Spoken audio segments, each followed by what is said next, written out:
오늘은 로마서 11장 11절 12절을 중심으로 이방인의 풍성함이라는 제목의 말씀 전하겠습니다. 바울은 로마서 9장에서부터 11장까지 이스라엘 백성들의 구원에 관련된 말씀을 다루고 있습니다. 특별히 이스라엘 백성들을 하나님께서 버리셨습니까? 라고 하는 이 질문에 대해서 결코 하나님께서 버리신 것은 아니다 라고 말합니다.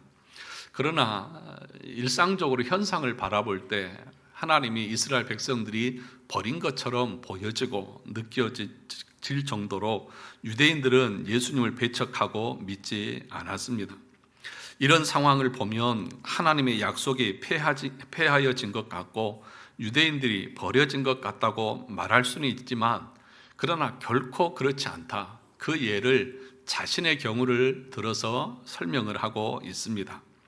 자신은 죄인 중에 괴수고 하나님을 예수 그리스도를 믿는 기독교인들을 핍박하고 박해했던 자인데, 이런 나를 하나님께서 부르셔서 이방인의 사도로 삼았지 않느냐. 나는 원래부터 유대인이다. 이방인이었다가 예수를 믿은 것이 아니라 원래 베냐민 지파의 사람이고, 그래서 하나님께서 나를 통하여서 일을 이루어 가시는 걸 보면 이스라엘 백성들을 하나님께서 버린 것이 아니다라고 말하는 것입니다. 사람들이 이스라엘 백성들을 버린 것처럼 오해하고 있는 것이 무엇 때문인 것입니까? 하나님의 예정과 선택에 대해서 오해하고 있었기 때문인 것입니다. 혈통적 유대인이 아니고 아브라함의 씨가 다 그의 자녀가 아니라고 9장 7절에서 분명하게 말합니다. 영원전에 하나님께서 자신의 기쁘신 뜻대로 모든 인류 중에서 구원할 자를 예정하셨습니다. 선택하시고 유기를 결정하셨습니다. 이것을 가리켜서 이중 예정이라고 말합니다. 그래서 모든 사람들이 다 구원받지 않습니다. 이것은 유대인들뿐만 아니라 이방인들도 마찬가지인 것입니다. 그런데 이 선택과 유기에 대해서 잘못 오해하고 있는 분들이 많이 있습니다. 그러면 나는 아무리 믿고 싶어도 선택되지 않아서 못 믿는다고 항변하는 것입니다. 그래서 자신이 믿지 않는 것을 하나님의 탓으로 돌리면서 자신의 거역을 합리화하려고 하는 사람들이 있습니다. 내가 지금 믿지 않고 믿어지지 않아요. 그것은 나 때문에 그런 것이 아니라, 내 잘못이 아니라 하나님이 나를 선택하지 않아서 그렇다고 말하는 것입니다. 만세전에 선택되지 않았는데 내가 무슨 수로 하나님을 믿고 예수님을 믿겠냐는 것입니다. 그래서 로마서 9장 17절에서 이렇게 말하는 사람들을 향해서 바울이 뭐라고 말하는 것입니까? 9장 14절을 보면 이렇게 말합니다. 가서 보겠습니다. 그런즉 우리가 무슨 말을 하리요? 하나님께 불의가 있느냐? 그러면 하나님은 불의하신 분이냐? 하나님은 불공평한 분이냐? 누구는 구원하고 누구는 버리는 거, 그거 하나님 불의한 것 아닙니까? 라고 말할 수 있는데, 하나님에게 불의가 있습니까? 없습니까? 없다는 것입니다. 그렇게 말할 수 없습니다. 하나님은 결코 우리 인간들에게 불공평하게 대하시는 분이 아니십니다. 하나님에게는 어떤 불의도 없습니다. 하나님께 자신들의 믿지 않는 그 원인을 돌릴 수 없다는 것입니다. 그래서 먼저 선택과 유기에 대한 개념을 여러분들이 이 장을 넘어가기 전에 바로 잡으셔야 합니다. 선택은 여러분의 조건을 보지 않고 하나님께서 주권적으로 개입하셔서 여러분에게 믿음을 주셔서 구원하신 것입니다. 선택과 유기에서 우리가 반드시 기억해야 될 사실은, 선택은 오직 하나님의 은혜이고 유기는 그냥 간과하신다라는 뜻입니다. 이 간과한다고 하는 뜻은 뭐냐 하면 너희들의 결정에 맡기겠다는 것입니다. 그러니까 하나님께서 믿으려고 하는데도 못 믿게 막고 그들의 마음을 고의적으로 완악하게 해서 믿지 못하도록 방해하시는 것이 아니라 너희들의 상태 그대로 내가 내버려 두겠다라고 말하는 것이 유기라고 하는 것을 아셔야 합니다. 그런데 문제는 뭐냐 하면 누가 선택되어졌고 누가 유기되어졌는지 이 세상에서 알 수 있는 사람이 있습니까? 없습니까? 없습니다.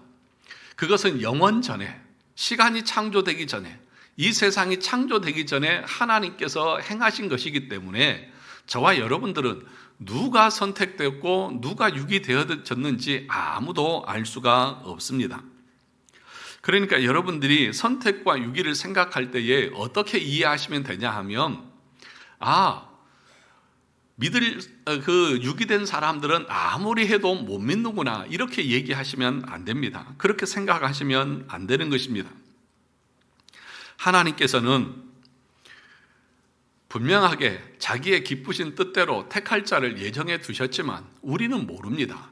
그러면 어떤 사람이 선택되어졌고 어떤 사람이 유기되어졌는지 그럼 우리가 어떻게 알 수 있느냐 하는 것입니다. 선택과 유기의 교리를 가장 잘 두드러지게 설명하고 있는 성경이 로마서 9장 13절과 18절입니다. 9장 13절을 가서 볼까요? 9장 13절입니다. 같이 읽어보겠습니다. 시작. 기록된 바 내가 야곱은 사랑하고 에서는 미워하였다 하심과 같으니라. 18절 보겠습니다. 그런즉 하나님께서 하고자 하시는 자를 긍휼히 여기시고 하고자 하는 자를 완악하게 하시느니라. 여기 에서를 미워했다고 하는 말은 선택하지 않았다, 다른 말로 하면 간과했다, 그냥 그 상태 그대로 내버려 두셨다, 그런 의미인 것입니다. 또 여기 완악하게 하시느니라 18절에 이 완악하게 하셨다고 하는 말은 하나님께서 고의적으로 이 바로의 마음을 완고하게 해서 믿으려고 하는데도 못 믿겠다고 하는 것이 아니라 악한 상태, 죄된 상태 그대로 내버려 두셨다, 간과하셨다라고 하는 그런 뜻인 것입니다. 그러니까 그들이 믿지 않고 하나님을 반역하고 거역한 것은 그들 자신의 완악함 때문인 것이지, 하나님께서 믿으려고 하는데도 못 믿게 하고 방해하고 그렇게 해서 그 사람들이 믿지 않는 것이 아니라는 것을 말하는 것입니다. 원래 그들이 그런 상태여서 그런 것이지, 원래는 선하고 착한 사람들이었는데 하나님께서 그들을 악하게 만들고 우둔하게 만든 것이 아닙니다. 원래 죄악 가운데 있었던 존재입니다. 그래서 그 타락한 상태로 그들은 살아가는 것이고 그것이 완악한 상태로 나타나고 드러나는 것입니다. 웨스트민스터 신앙고백에서 제3장 하나님의 영원한 작정 1항에서 이렇게 말합니다. 하나님께서는 영원부터 자기 뜻에 가장 지혜롭고 거룩한 계획으로 일어날 모든 일들을 자유롭게 그리고 불변하게 작정하셨다. 그러나 그것 때문에 하나님은 죄의 조성자가 아니시며, 그러니까 한마디로 말하면 뭐예요? 하나님이 예정하셨어요. 선택과 유기를 결정하셨어요. 그런데 그것은 하나님의 가장 지혜롭고 또 가장 거룩한 계획이에요. 그 하나님의 지혜와 거룩이라고 하는 것은 불의하지도 않고 오류도 없고 완결한 것입니다. 그래서 이 세상의 사람들이 예수를 믿지 않고 멸망을 당하는 것은 하나님께서 그들 마음에 죄를 조성하고 그들에게 악을 심어 주어서 그런 것이 아니라는 것입니다. 그래서 죄의 조성자가 아니시며 피조물의 의지에 폭력을 가하지도 않으시고, 그러니까 피조물, 우리 인간들 의지에 폭력을 가한다, 그러니까 믿지 못하도록 방해하고 힘을 쓰는 것이 아니다. 그럼 뭐냐? 또한 제2원인들의 자유나 우연성을 제거하지 않고 오히려 세우셨다. 그들 스스로가 결정하게 하셨다는 것입니다. 그러니까 아무리 설교를 하고 예수를 믿으라고 해도 믿지 않고 끝까지 거역하고 있는 것은 하나님께서 그들을 믿지 못하도록 막으시는 것이 아니라 그들의 죄 때문이, 그들이 자연적으로 그들의 의지를 가지고 하나님을 거역하고 믿지 않고 있다는 것입니다. 하나님은 죄의 조성자가 아니십니다. 하나님께서 우리 인간들에게 죄를 짓도록 조장하신 것이 아닙니다. 더욱이 피조물의 의지에 폭력을 가하지도 않으시고 그들의 자유의지를 침해하지도 않으신다고 말씀하십니다. 무슨 말씀입니까? 하나님께서 믿지 못하도록 막으시는 것이 아니라 하나님이 그들을 멸망하도록 작정하셨기 때문에 멸망한 것이 아니라 그들의 악행에 정당한 심판을 받기 때문에 멸망한다는 것입니다. 그래서 그들은 최후의 심판에서 핑계할 수 없습니다. 그들은 어떤 이유, 어떤 핑계거리를 대도 하나님 앞에서 그 핑계가 정당하게 인정받을 수가 없습니다. 그래서 7항에서는 이렇게 말합니다. 인류의 나머지 사람들에 대하여 하나님은 자신이 기뻐하시는 대로 자비를 베풀기도 하고 베풀지 않기도 하시는 측량할 수 없는 자기 뜻의 계획을 따라 모든 피조물에 대한 자신의 주권적 능력의 영광을 위하여 그리고 그 영광스러운 공의가 찬양받도록 그냥 내버려 두기를 기뻐하셨고 또한 그들이 자기들의 죄로 인해 수치와 진노를 당하도록 작정하기를 기뻐하셨다. 그러니까 하나님께서는 어떤 사람들은 선택하셔서 구원을 하십니다. 그 구원의 목적이 뭐냐? 마지막 심판대 앞에서 하나님의 자비의 영광을 찬양하기 위해서라는 것입니다. 마지막 심판대 앞에 설 것입니다. 그럴 때에 하나님께서 오른편에 있는 자들을 향해서 영원히 하나님의 나라를 상속받을 자들이여 하면서 복을 내려주십니다. 그럴 때에 이 오른편에 있는 사람들, 구원받은 사람들이 뭐라고 말하느냐 하면 하나님, 내가 볼 때에 저도 이 왼편에 멸망당해야 될 사람들과 다른 것이 하나도 없습니다. 내 선행도 내 공로도 내 어떤 이 땅에서 행한 그 어떤 행위도 내가 하나님 앞에서 선택받아야 될 조건이 아무것도 없는데 어째서 저를 선택하셨습니까? 라고 하나님 앞에서 그 하나님의 자비, 그 하나님의 사랑, 그 하나님의 긍휼하심을 찬양할 것입니다. 그 심판대 앞에서 여러분들이 하나님, 제가 이 땅에 살면서 이렇게 열심히 살고 이렇게 많이 봉사하고 헌신해서 그것 때문에 저를 선택하고 부르셨죠? 그렇게 말할 수 있는 사람은 한 사람도 없습니다.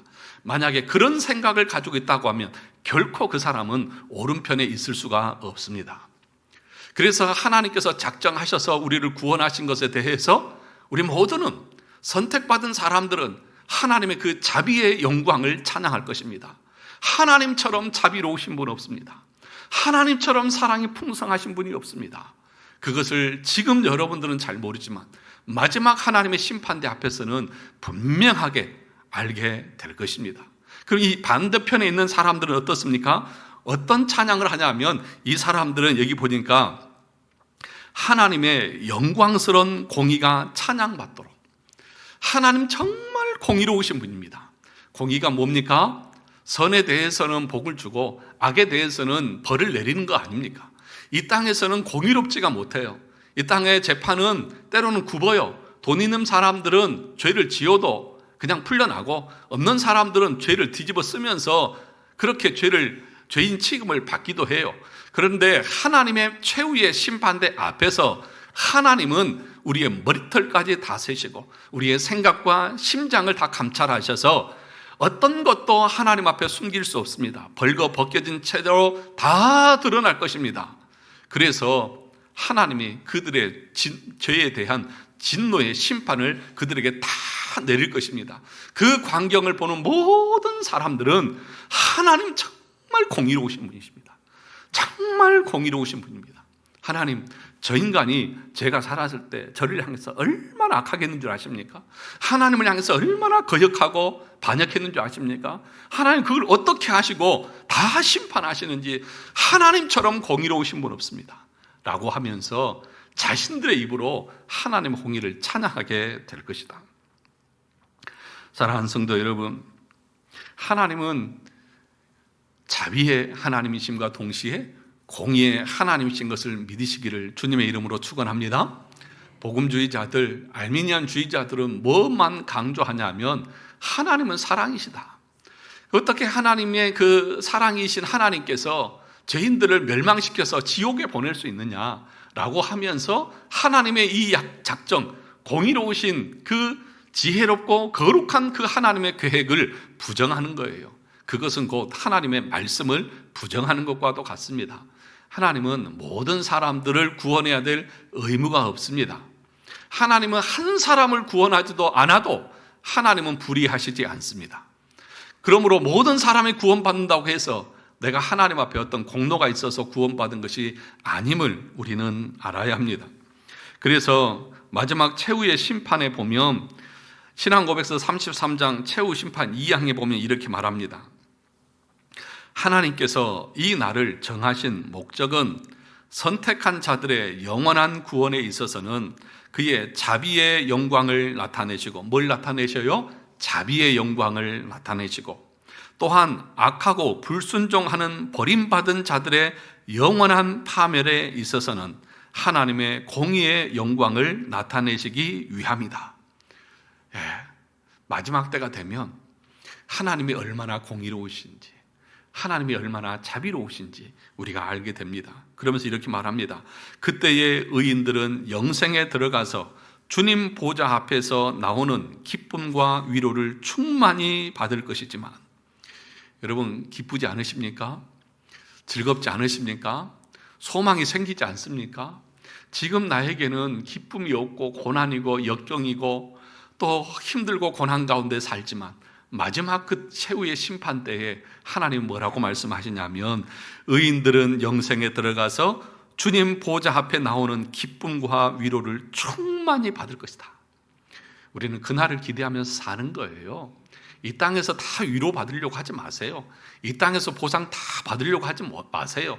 이 땅에서 다 이루어지지 않아요. 그거 없다고 해서 예수 믿는 것이 부질없다고 말하는 것처럼 어리석은 사람은 없는 것입니다. 마지막 때에 우리 주님은 이 땅에서 우리가 누렸던 것에 1000만 배보다 더 놀라운 위로와 기쁨을, 말로 표현할 수 없는 기쁨을 우리 가운데 주실 것입니다. 그러면서 반대로 이렇게 말합니다. 그러나 하나님을 모르고 예수 그리스도의 복음을 순종하지 않은 악인들은 영원한 고통에 던져져서 주님의 보좌와 그의 영광스러운 권세로부터 쫓겨나 영원한 파멸로 형벌을 받게 될 것이다. 이것처럼 저주스러운 것이 없는 것입니다. 이것처럼 무서운 것이 없는 것입니다. 세상에 무엇이 무섭습니까? 귀신이 무섭습니까? 돈 없는 것이 무섭습니까? 권력자들이 무섭습니까? 아니요. 하나님의 손에서 버림받은 것, 예수 그리스도를 믿지 않고 살다가 죽는 것, 그것이 가장 무섭고 가장 두려운 우리의 삶인 것입니다. 그러나 정말 예수 믿고 참된 구원의 생명의 길을 가는 자들은 그것과는 정반대의 영생을 누리고 하나님의 보좌 앞에서 나오는 위로와 기쁨을 충만하게 받게 될 것입니다.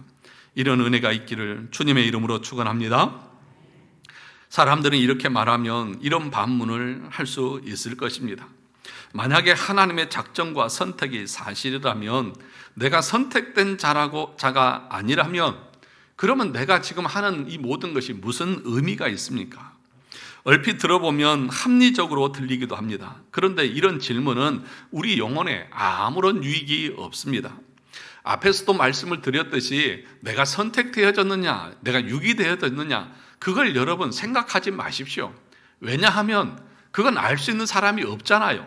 내가 어떤 공부를 하고 어떤 지식을 가져도 내가 선택되었는지 안 되었는지 우리는 모릅니다.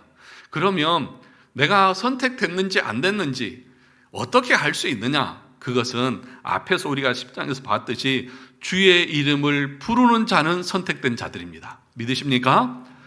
주의 말씀을 듣고 내가 지금까지 살아왔던 내 죄를 회개하고 예수 믿지 않고 거역한 것들을 하나님 앞에 회개하고 예수 그리스도를 믿음으로 받아들이고 주를 부르는 자들이 선택된 자들입니다. 그렇게 우리는 알 수밖에 없습니다. 그러면 유기된 자들은 어떤 자들입니까?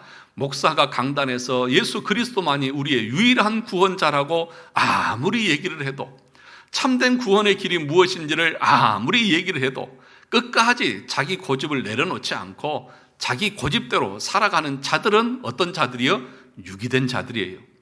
하나님께서 만세전에 유기시켜서 그렇게 된 것이 아니라 간구하신 거예요. 그들은 내버려 두시는 거예요. 그러면 우리가 어떻게 해야 됩니까? 믿어지지 않으면 하나님 나에게 은혜를 주시고 나를 긍휼히 여겨주셔서 나에게도 믿음이 일어날 수 있는 은혜를 베풀어 달라고 붙잡아야죠. 그것이 우리가 해야 될 일인 거예요. 내가 선택됐느냐 유기됐느냐 그것이 아니라 내가 지금 하나님의 말씀을 듣고 있는데 이 말씀을 받으면 내가 선택된 자들인 것입니다. 우리 주님이 마지막 심판에서, 최후 심판에서 뭐라고 말씀하실까요? 너 그동안 많은 목사들을 통해서 이 복음의 메시지를 들으라고 믿으라고 얼마나 많이 너에게 얘기했니? 오늘 우리가 앞에서 보았던 것처럼 10장 마지막 절에서 뭐라고 했습니까? 10장 21절에 보면 이스라엘에 대하여 이르되 순종하지 아니하고 거슬러 말하는 백성에게 내가 그 다음 뭐예요? 종일 내 손을 벌렸노라. 종일 계속해서 들어와라. 예수 안에 들어와라. 예수를 믿어라. 믿어야 된다. 구원을 받아라. 그렇게 수많은 시간들을 너에게 주었지 않느냐. 네 부모를 통해서도 얘기했고, 네 친구를 통해서도 얘기했고, 네 이웃을 통해서도 얘기했고, 목사를 통해서도 그렇게 많이 너에게 시간을 주었지 않느냐. 그럼에도 불구하고 네가 믿지 않은 것은, 그래서 네가 멸망을 당하는 것은 나 때문이 아니라 네 죄 때문이다. 너의 믿지 않음 때문이다 라고 우리 주님은 말씀하시는 것입니다. 사랑하는 성도 여러분, 그러므로 저와 여러분들이 선택을 받았느냐 안 받았느냐 그것 가지고, 선택과 유기 교리를 가지고 하나님이 나를 작정했네 안 했네 그걸 따질 것이 아니라 오늘 지금이라도 예수 그리스도를 영접하고 믿음으로 살아가기를 결단하며 나가는 그 사람에게는 하나님이 구원의 은총을 베푸십니다. 막지 않으시는 것입니다. 그 사람을 완악하게 만드시는 것이 아니에요. 오히려 그 완악한 심령에 하나님께서 은혜를 베풀어 주셔서 그가 예수 그리스도를 믿게 하시는 은혜를 베풀어 주시는 것입니다. 그런 상태에 있는 사람들이 누구라고 말하고 있느냐 하면 지금 유대인들이 그렇다는 것입니다. 유대인들이 그렇게 하나님께서 말씀을 전하셨고 선지자들을 보내고 사도들을 보냈음에도 불구하고 여전히 그들이 믿지 않고 있다는 것입니다. 그것을 오늘 우리가 11장에서 계속 보았고 그 11장 11절에서 이렇게 말하는 것입니다. 11장 11절을 같이 볼까요? 그러므로 내가 말하노니 그들이 넘어지기까지 실족하였느냐? 그럴 수 없느니라. 그들이 넘어짐으로 구원이 이방인에게 이르러 이스라엘로 시기나게 함이니라. 그러니까 앞에서 우리가 보았던 것처럼 8절에서부터 10절까지는 유기교리를 바로나 또는 에서처럼 완벽히 유기된 자뿐만 아니라 선택받은 민족인 이스라엘에게까지 적용을 합니다. 이스라엘에게 혼미한 심령과 보지 못하는 눈과 듣지 못할 귀를 주셨다고 말씀하셨습니다. 그 무슨 얘기입니까? 그들을 그 상태로 내버려 두셨다는 것입니다. 그런데 그 사람들이 어떤 사람들입니까? 그들에게는 밥상이 있습니다. 9절을 보시죠. 또 다윗이 이르되 그들의 뭐요? 밥상이 올무와 덕과 거치는 것과 보응이 되게 하옵시고 그렇게 얘기하고 있습니다. 이 밥상이 뭡니까? 하나님의 선택, 양자됨, 언약과 율법, 예배와 약속들, 믿음의 조상, 이스라엘 백성들이 받았던 그 복이라고 하는 것은 넘쳐납니다. 그럼에도 불구하고 이 사람들이 그것들을 믿고 예수 그리스도를 믿지 않으므로 오히려 그것이 그들에게 덫이 되고 올무가 되어지고 결국에는 그것 때문에 그들이 망한다고 말하고 있는 것입니다. 사랑하는 성도 여러분, 이 말씀을 우리는 심각하게 받아들여야 합니다. 하나님께서 주신 복을 선용하지 못하면 그 복들은 필연적으로 마음을 강팍하게 만들어서 버린다는 내용의 말씀인 것입니다. 하나님께서 주신 율법과 규례들 그리고 선지자들과 예배, 할례, 제도 등 하나님을 섬기는 데 주어진 복들을 그분을 섬기는 데 사용하지 않고 오히려 나 자신의 유익을 위해서 사용하거나 그 도구들을 제대로 사용하지 않는다면 오히려 하나님께서 주신 복은 저주가 될 수 있다는 것입니다. 여러분들의 가정에 또 여러분들이 자자손손 믿음의 가문에 태어났습니까? 그것을 여러분들이 정말 하나님의 복으로 알고 은혜로 알고 하나님 앞에 나아가지 않으면 오히려 그것 때문에 그 삶이 하나님으로부터 멀어질 수도 있습니다. 목사 가정에 태어났다고 자연적으로 믿음이 생기는 것 아닙니다. 저는 그래서 늘 기도할 때에, 우리 자녀들을 위해서 기도할 때에, 하나님, 저 자녀들이 인격적으로 하나님을 만나는 자녀들이 되게 해달라고 늘 기도했습니다. 왜냐하면 목사의 자녀가 오히려 아버지가 목사인 것 때문에 더 신앙생활을 할 수 없는 경우도 있거든요. 오히려 가까이서 보면서 나 같으면 교회 안 다니겠다, 그런 생각을 가질 수도 있거든요. 사랑하는 성도 여러분, 여러분들에게 건강을 주고 여러분들에게 물질을 주고 여러분의 삶에 복을 주었다고 하면 그거 가지고 오히려 그 물질이 여러분들을 타락하게 만들 수 있고 여러분들 더 병들게 만들 수 있다는 사실을 아셔야 합니다. 그것을 하나님의 나라를 위해서 아름답게 선용하지 못하고 그 하나님이 주신 복을 자신의 유익을 위해서 사용하다 보면 결국에는 그 하나님의 복이 여러분에게 저주가 되어질 수 있다는 사실을 분명하게 알아야 합니다. 그것이 어디에 나와 있냐 하면 구약 성경 말라기에 보면 나와 있습니다. 이스라엘 백성들에게 하나님께서 주신 예배와 그 모든 형식들이 다 있었습니다. 이스라엘 백성들은 하나님을 형식적으로 예배는 드렸고 헌물도 드렸고 할 건 다 했습니다. 그런데 하나님께서 그들을 악하다고 말합니다. 너희가 내게 예배도 드리지 않고 헌물도 드리지 않았다고 말합니다. 그러니까 이스라엘 백성들이 뭐라고 말합니까? 언제 하나님께서 우리를 사랑하셨습니까? 라고 항의합니다. 언제 우리가 하나님을 멸시했습니까? 라고 말합니다. 우리가 어떻게 주님을 더럽혔습니까? 라고 말합니다. 우리가 어떻게 여호와를 괴롭혔습니까? 말합니다. 언제 우리가 주님을 대적했습니까? 라고 말합니다. 말라기는 질문과 대답이거든요. 너희들이 나를 사랑하지 않았다. 어떻게 언제 우리 사랑 안 하지 않았어요? 너희가 나를 대적했다. 언제 대적했습니까? 너희가 내 이름을 멸시했다. 언제 우리가 멸시했습니까?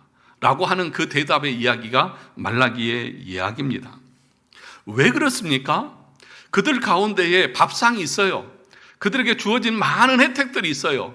그런데 그것을 가지고 자기 유익을 위해서 드린 것입니다. 자기 유익에 빠진 것입니다. 그러다 보니까 이제는 하나님을 향해서 대적하고 대항하고 하나님 앞에서 싸우고자 대드는 그런 모습이 나타나는 것입니다. 여기에는 누구의 책임이 크냐 하면 제사장의 책임이 큰 것입니다. 왜냐하면 제사장들이 그들을 올바로 가르치지 않았기 때문에 그런 것입니다. 사랑하는 성도 여러분, 교회를 나오면서 교회를 오래 다니면서 하나님의 말씀을 제대로 배우지 않고 가르침을 받지 않다 보면 결국에는 우리의 신앙이 어떻게 병들어 가는 줄 아십니까? 다 자기 중심적으로 변해갑니다.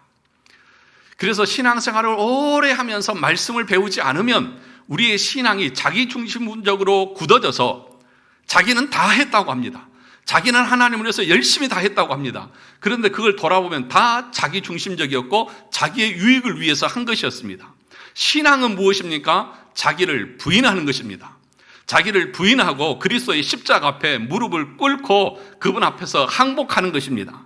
예수님께서 뭐라고 말씀하셨습니까? 내 제자가 되기를 원하면 자기를 부인하고 그 다음 뭐요? 자기 십자가를 지고 나를 따를 것이니라. 그렇지 않으면 능히 내 제자가 되지 못할 것이다. 신앙이라고 하는 것은 자기 중심적으로 모든 것을 생각하는 것이 아니라 내 삶에 그리스도가 중심이 되는 것을 말합니다. 나는 부인하고 나는 부정하고 오직 그리스도가 옳습니다. 하나님의 말씀이 옳습니다. 그리고 내 인생의 삶의 목적은 주님의 십자가를 지고 주님이 가신 그 길을 나도 가는 것입니다. 이것이 참된 신앙인데 이 말씀의 가르침을 제대로 가르쳐 주지 않으니까 사람들이 어떻게 변한 거예요? 다 자기 중심적이에요. 기도해도 자기가 복을 받아야 되고 자기 것만 응답을 받아야죠. 여러분, 우리가 주기도문을 지금 오후 시간에 공부를 하고 있는데 여러분, 주기도문을 보시면 뭐라고 기도하고 있느냐 하면 나 없어요. 우리가 우리의 죄를 사하여 준 것 같이 오늘날 누구에게? 우리에게 일용할 양식을 주옵시고. 우리예요. 나 아니에요. 공동체예요. 서로를 위해서 기도하는 거예요. 나 중심이 아닌 거예요. 그런데 변질되고 타락한 신앙은 어떻게 변질되어지느냐? 하나님의 말씀으로 가르침을 받지 않으면 우리의 신앙이 어떻게 흘러가느냐? 나 중심이에요. 나밖에 없어요. 그것이 죄고 그것이 하나님 앞에서 올바른 신앙이 아닌 거예요. 그런데 그런 신앙생활하는 사람들이 얼마나 많이 있느냐는 거죠. 누가복음 14장 26절 27절에 보면 무릇 내게 오는 자가 자기 부모와 처자와 형제와 자매와 더욱이 자기 목숨까지 미워하지 아니하면 능히 내 제자가 되지 못하고. 여러분, 다 버리라는 얘기입니까? 아니잖아요. 부모 형제 다 버리라는 얘기가 아니잖아요. 우리 삶의 우선순위는 뭐예요? 예수 그리스도잖아요. 내 인생의 중심에 예수 그리스도가 있어야 되잖아요. 그런데 여기서 내 부모, 처자, 형제, 자매, 자기 목숨, 이것은 뭐예요? 다 자기 중심이라는 거예요. 참된 신앙은 자기 중심이 아니라 그리스도 중심이어야 된다. 그래서 뭐라고 말하냐? 누구든지 자기 십자가를 지고 나를 따르지 않는 자도 능히 내 제자가 되지 못하리라. 참된 신앙은 자기 자신을 부정하는 것입니다. 내 뜻을 내려놓는 것입니다. 하나님의 말씀 앞에 순복하는 것입니다. 내 생각이라 할지라도 그것이 하나님의 말씀이라고 하면 그 말씀의 앞에 무릎을 꿇는 것이 참된 신앙인 것입니다. 말씀은 그러더라도 나와는 상관없이 자기 주관대로 자기 뜻대로 행동하는 것을 참된 믿음이라고 말하지 않는 것입니다. 그런데 백성들이 왜 이렇게 되어졌느냐? 왜냐하면 제사장이 자기 역할을 제대로 하지 않아서 그렇다는 것입니다. 말라기 2장 7절에 보면 이렇게 말합니다. 제사장의 입술은 지식을 지켜야 하겠고 사람들은 그의 입에서 율법을 구하게 되어야 할 것이니 제사장은 만군의 여호와의 사자가 됨이니라. 제사장들의 입술에는 뭐가 있어야 된다고요? 지식이 있어야 된다고요. 백성들은 그 제사장에게 뭘 구해야 된다고요? 율법이요. 다시 말하면 하나님의 말씀, 지식을 구해야 되는데 백성들은 율법을 구하지 않고 제사장은 지식을 전하지 않으니까, 올바른 지식을 전하지 않으니까 형식만 남고 껍데기만 남아서 그들이 자기 중심적으로 굳어져서 하나님을 향해서 언제 우리가 하나님을 사랑하지 않았고 언제 우리가 하나님을 멸시했고 언제 우리가 하나님을 거역했습니까? 라고 하나님을 향해서 대적하고 있는 거예요. 이것이 타락한 인간의 모습이고 지금 이스라엘 백성들의 모습이라는 것입니다. 하나님이 주신 가장 좋으신 밥상, 그 율법의 말씀, 그리고 목회자들, 또 교회의 모든 것들을 그리스도 중심으로 세워가지 않고 자기 중심으로 세워가다 보니까, 하나님의 말씀의 가르침을 받지 않다 보니까 그 마음이 시간이 가면 갈수록 어떻게 되어져요? 자기 중심적으로 탁탁하게 굳어져 가지고 어떤 말을 해도 바꾸려고 하지 않아요. 그것이 곧 너희에게 올무가 되어져서 그것이 너희를 저주하고 너희들을 멸망으로 이끌어 갈 것이다. 그러므로 사랑하는 성도 여러분, 이 말씀을 우리는 두렵게 들어야 합니다. 하나님의 말씀을 배우고 공부하는 것이 싫습니까? 하나님의 말씀을 공부하는 것이 그렇게 재미가 없습니까? 그것에 대해서 관심이 없습니까? 그리고 나와서 그냥 형식적인 신앙생활을 하고 있습니까? 그것이 여러분들을 멸망으로 이끌어 갈 것입니다.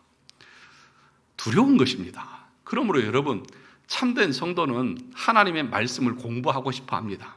제가 여러 번 얘기하지만 갓 태어난 아기가, 생명 있는 아이는 본능적으로 젖을 찾아서 엄마 품을 쫓아갑니다. 그리고 참된 신앙인은 말씀에 대한 갈급함이 있습니다. 목마름이 있습니다. 참된 진리를 통해서 생수와 같은 말씀을 들으면서 시원함을 느끼면서 갈증이 해소되고, 우리의 인생이 이런 것이고 참된 삶이 이런 것이라고 하는 것들을 깨달으면서 더 갈급한 심령으로 말씀 붙잡고 살아갑니다. 그런데 유기된 자들은, 눈이 가려지고 귀가 가려지고 마음이 완악한 사람들은 어떤 말씀을 전해도 들으려고 하지 않습니다.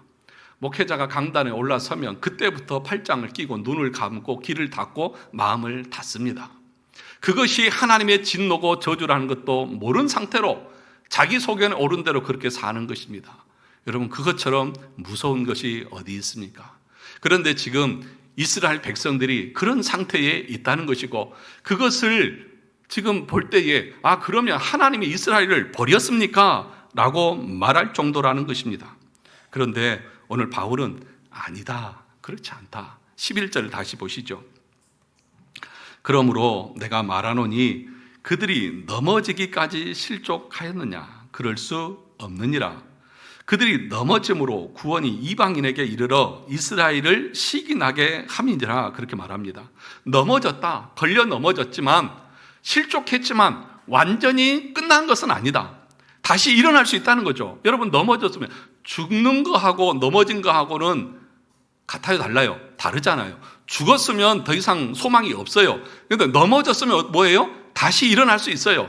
근데 지금 이스라엘 백성들의 상태는 걸려 넘어진 상태예요. 그러면 넘어졌다고 하는 것은 그리스도를 거역하는 것을 말하는데, 왜 그렇게 그리스도를 거역하고 실족하고 넘어졌느냐? 하나님의 계획이 있는데, 그 계획이 뭐예요? 그 복음이 유대인에게서 이방인에게 건너가서 이방인을 구원하게 하기 위한 하나님의 계획이었다는 것입니다. 사랑하는 성도 여러분, 원래 우리는 어떤 민족이에요? 이방인이에요. 우리 유대인 아니잖아요. 그 유대인들이 그리스도를 거역해서 그 복음이 우리에게 왔다는 거예요. 그것이 하나님의 계획이라는 것입니다. 그러면 거기서 끝나느냐? 아니라는 것입니다. 그 이방인들이 정말 열심히 복음을 믿고 예수를 믿음으로 이스라엘 백성들을 어떻게 하기 위함이다? 시기 나게 하기 위함이다. 그래서 이스라엘 백성들이 걸려 넘어졌는데, 자기들의 밥상, 자기들의 하나님이 이방인에게 넘어가서 이방인들이 자기들보다 더 열심히 하나님을 섬기고 더 열심히 섬김으로 하나님의 복을 누리고 하나님을 더 예배하는 것을 바라보면서, 저거 원래 우리 거였잖아, 우리가 누려야 될 것이잖아 라고 하는 그 시기심을 유발시키셔서 이스라엘 민족 전체가 마지막에는, 결국에는 다 예수 그리스도 앞에 엎드리고 구원에 이르기를 원하시는 하나님의 계획이 있다는 것입니다. 사랑하는 성도 여러분, 그런데 여기서 바울이 쓰고 있는 그 표현을 보면 어떤 표현을 쓰고 있냐면 시기라고 하는 표현을 쓰고 있습니다. 11절을 보시면 뭐라고 말합니까? 11절 마지막에 보시면 구원이 이방에게 이르러 이스라엘로 뭐나게? 시기나게 함이라. 14절을 볼까요? 이는 혹 내 고륙을 아무쪼록 뭐하게? 시기하게 하여 그들 중에 얼마를 구원하려 함이라. 하나님께서 시기하게 이스라엘 백성들을 시기나게 하신다는 것입니다. 여러분, 시기라고 하는 것은 별로 좋은 표현은 아니잖아요. 저 시기심으로 가득 차가지고 저를 시기 좀 하지 마세요. 늘 저를 부러워하시는 것 같은데, 하여튼 죄송해요.